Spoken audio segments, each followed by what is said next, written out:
মানুষ আজকাল ধারও দিতে চায় না।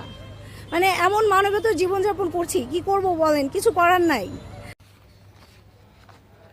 ৩৪ মাস ধরে বেতন নেই কারিগরি শিক্ষা অধিদপ্তরের একটি প্রকল্পের অধীনে নিয়োগ পাওয়া সরকারি পলিটেকনিক ইনস্টিটিউটের ৭৭৭ শিক্ষকের। প্রকল্পের মেয়াদ শেষ হওয়ার পর শিক্ষকদের চাকরি রাজস্ব খাতে স্থানান্তরের অনুমতি দেয়া হলেও তার পরিবর্তে উল্টো বেতনই বন্ধ করে দেয়া হয়। হার দেনা করে খুবই মানবেতর, মানে কি বলবো, বাড়িওয়ালার বাসা ভাড়া পর্যন্ত দিতে পারছি না, বাড়িওয়ালা বাসা থেকে বের করে দেয়, এরকম অবস্থায় আছি। যেখানে হচ্ছে খুবই মানবেতর, যে বাচ্চাকে দুধ খাওয়াচ্ছি, সেই দুধটা পর্যন্ত ধারের টাকায় কিনছি। মানুষ আজকাল ধারও দিতে চায় না। মানে এমন মানবেতর জীবনযাপন করছি, কি করব বলেন, কিছু করার নাই।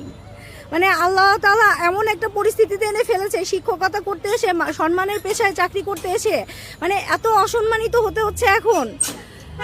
আল্লাহ তাআলা এই দিন দেখার জন্য আমাদেরকে রেখেছে।